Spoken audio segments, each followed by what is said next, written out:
Hello, it's Angel. Welcome to the channel. In this episode, I'll show you our KvK and what it looks like. Let's start from the beginning, with diplomacy. What it looks like from the diplomatic perspective. Let's move on to the data from BNA. Here's our data, as it looked before the KvK began, i.e., during the drafting phase. Here, our teams were already selected.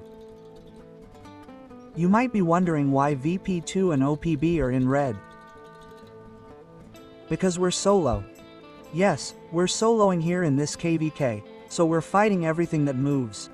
We'll see if that changes when the Dragon Zone opens. In any case, we'll definitely have fights in Zone 2 and Zone 3, so that's definitely a plus.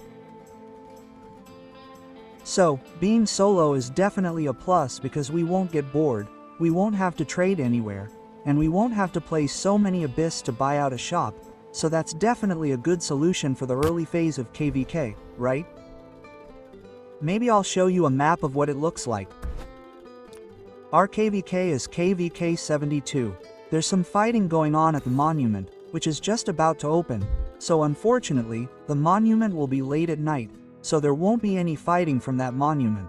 I'll show you the power structure. Maybe we should increase the thickness so everything is clearly visible. Team 1 is in red.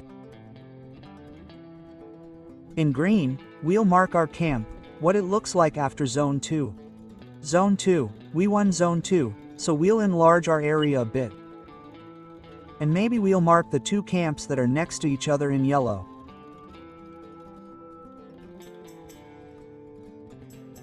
So they also won their Zone 2. The camp below also won their Zone 2. Also, the teams that formed the first alliance, GEKS, Kin, Fate, K211,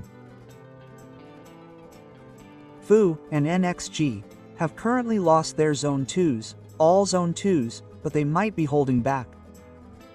So you know, we were also supposed to save ourselves in the second zones, so if we had lost, we definitely wouldn't have used any elixirs or resources there. We managed to win, so we'll see. As you well know, there's no point judging KvK solely by the second zones. VP22 has often lost their second zone, and then won the rest of the zones. This time it's the other way around, so who knows if it won't be the same in the later zones. Let's hope not. Let me show you what it looks like on the map. It looks like this on the map, so it doesn't look like I'm making things up. Zone 2, WP22. NWI won Zone 2, and Wolf also won. Here's their starting zone. And Dejin and FG family also won their zone. So that's how it looks in terms of diplomacy. Let's show you some statistics now. Of course, the fighting is over. So many people are in hospitals, so it won't look so good. But let's look at the powers, the alliance powers. Maybe the kingdom's powers in general. Let's start with the kingdom's power. Yes, I'm ranked 764th. In power, so as you can see, I'm not high. Yes, I'm not high, even though I have 100 million power, plus I'm still very, very low. From what I remember, there were times in the KvK where I had 60 or 50 million power, and I was also in that 800 position, so not much has changed since then. We're still low.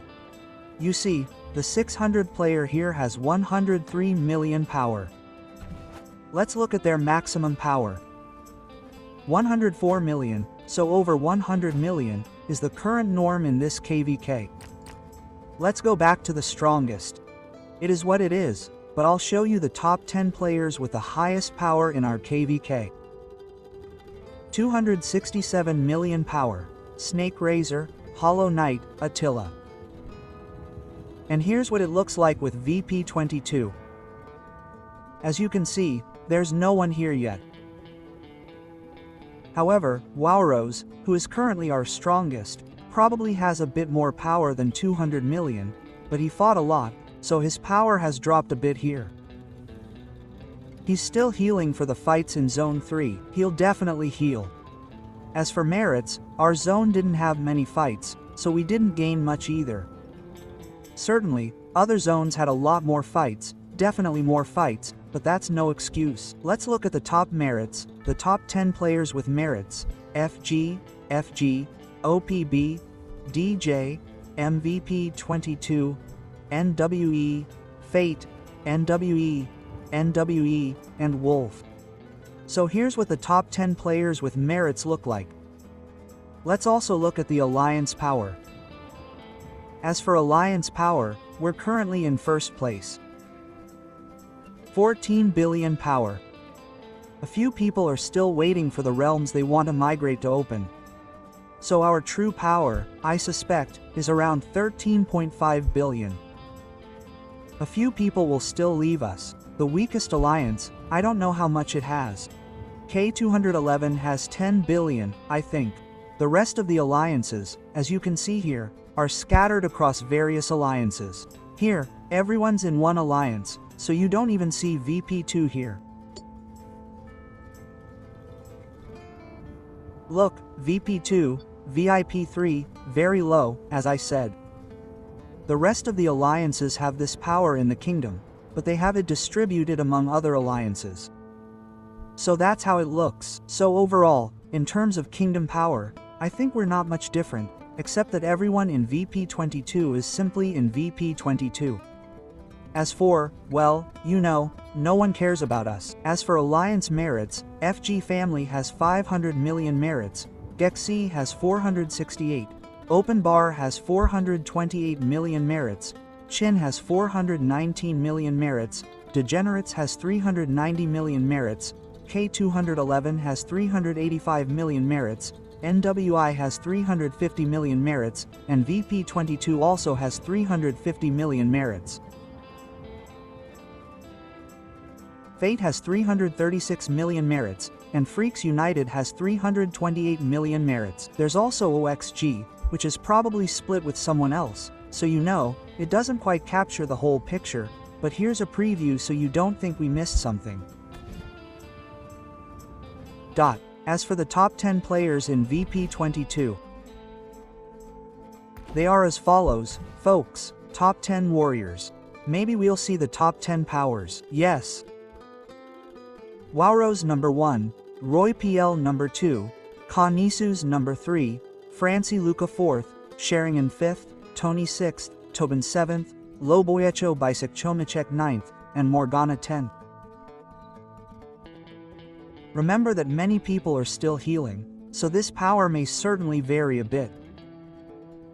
As for merits, well, throughout the season, Wowrose has 23 million merits, Arabe 8 million merits, The Witch 8 million merits, The Angel 8 million merits, Tony 6 million merits, The Blind 6 million merits.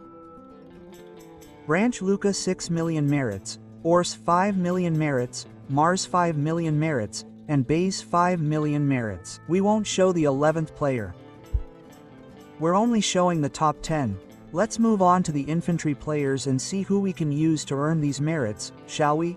Wowrose 5.5 million merits, Tony 4 million merits, Kermit 3 million merits, Franch Luca 2.6 million merits, Pashchak 2.4 million merits, Roasinkov 2.3 million merits, 2.3 million Taka's merits, Bucky 2.3 million merits, Blinky 2.2 million merits, and Baze 2.2 million merits. I won't bother reading the names here, just look at how it looks in the cavalry. In the cavalry, I have 5 million merits. As I said, my plan for this KvK is to get another 20 million merits with cavalry, which will be incredibly difficult. You know, playing cavalry requires a bit of patience when it comes to the army. However, if I had more troops, I would have more merits. Unfortunately, or rather, unfortunately, we don't have enough cavalry yet to spam it constantly. Going into this, KvK, I thought 2 million cavalry would be enough. However, I have to tell you, it's quite little. It's quite little. I wish I had more. I wish I had much more cavalry. However, let's show you the top 10 players. Are there any new faces? Osa, Pasiberzic, Paslang, Bani, TSS, Queens, Franchel, Luca, Ors, Anioł, and number 1 Wauros. As for archers, I'm in second place, as you can see. I don't play archers much here. I definitely prefer to run cavalry, although there are situations where cavalry can't be played, so you have to bring out the archers. The archer players, on the other hand, look like this, and the final table will be the mages.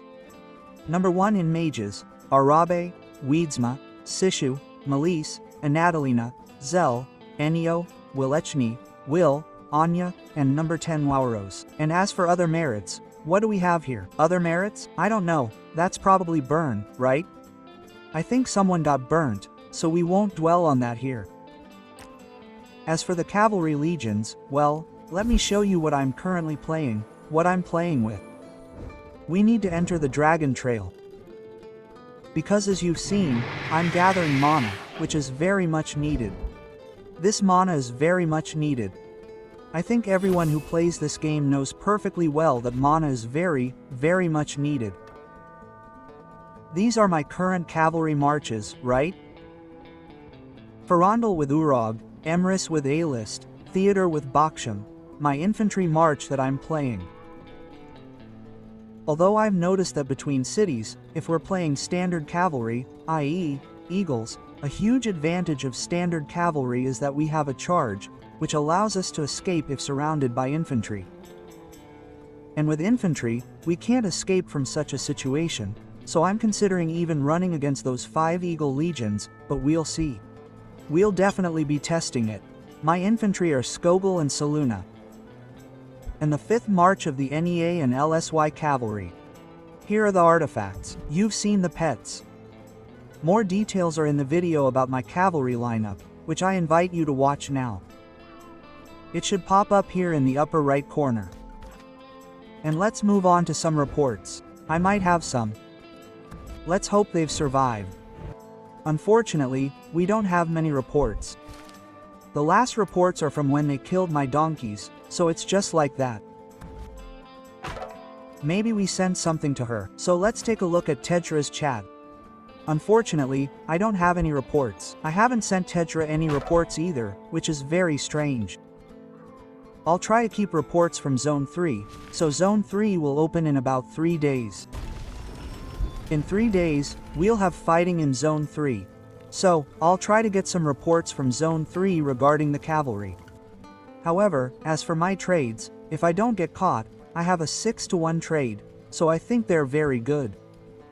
And if I get caught, well, you know, sometimes it's a 1-2 punch, sometimes it's a bit of a disadvantage, but usually my cavalry marches, if we run into ranged units, it's a huge disadvantage.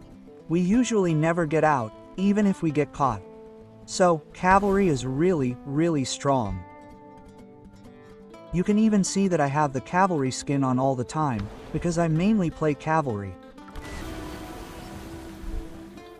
And as you know, we also won the legendary archer skin, but I mainly use cavalry here, so the cavalry skin is on. To finish, maybe I'll show you my policies, what they look like. I haven't finalized them yet. My choices are, of course, more resources. We counter infantry, we counter mages. I think if someone takes long-range warfare, they'll be shooting themselves in the foot, but we'll see how it plays out in the Kuma era. Is it worth taking long-range warfare or not? Some people might be surprised that I chose potion production, but as I said, I didn't plan to get much better on this KvK and play solely on potions, so I didn't choose that policy here.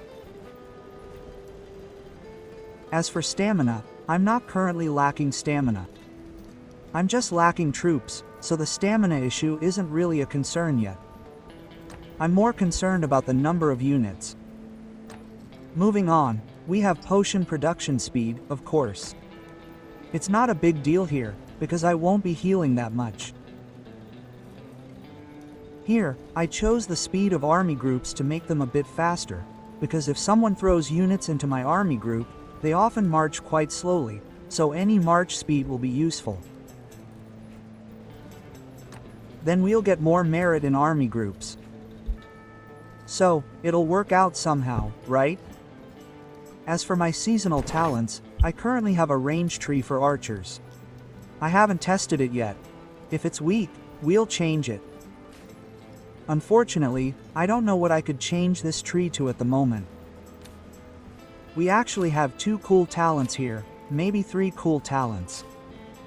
However, this talent will tear up cavalry groups, or I don't know if it's that cool. We'll see, maybe we'll go for this tree. However, if this talent really turns out to be very weak, I think I'll go for the cavalry tree. Or we'll just go for more pets and that's it. More resources, more pets, we'll see. Yes, if that's a poor choice, then this talent really ends for me, but we'll see. Maybe we'll change the cavalry group army, that remains to be seen, right? There's definitely a nice march speed here. There's a fantastic 5% cheaper healing here. This talent is really cool. And is long-range warfare worth taking? We'll find out soon. Maybe I'll show you the trophies. That's it for the very end. And as you can see, I'm planning to get another 20 million with cavalry on this KvK to complete this quest. Maybe I'll succeed. Fingers crossed. I might even succeed on Z2. Without using elixirs, I think I managed to get 5 million there. So there's still a long way to go. So we'll have to fight much more. But from what I know, we'll still have elixir events. Of course, I'm talking about the event where we get quite a lot of elixirs for earning merits, so with the help of these events, I should be able to achieve that goal. And really, my main goal for this KvK, my personal goal, is to get another 20 million merits with cavalry units. Let's take another look at how many merits I have. I currently have 5 million merits, so we're a fifth of the way there. So I should succeed. And we'll definitely be very close. Of course, it depends on how the battlefield looks. A lot also depends on that. Will we be forced to play archers and infantry? We'll see about that later. And as for diplomacy, well, you saw, the 3 alliances that are together lost their zones, so if this trend continues, they might need help. Who knows? Who knows how this diplomacy will play out here? KvK will truly be a mystery until the very end. So if you're curious how it all plays out here, I invite you to the streams. There will probably only be one stream from Zone 2, because after taking that spire, the enemy lost some morale. So they barricaded themselves down here on this descent. There was one bastion here, another bastion here. And so as not to fight, not to kick, we came around. And from this side we started cutting off their territory. And that's how we kicked them out of this zone. So I'll be saying goodbye to you here. You know what to do. Hang in there.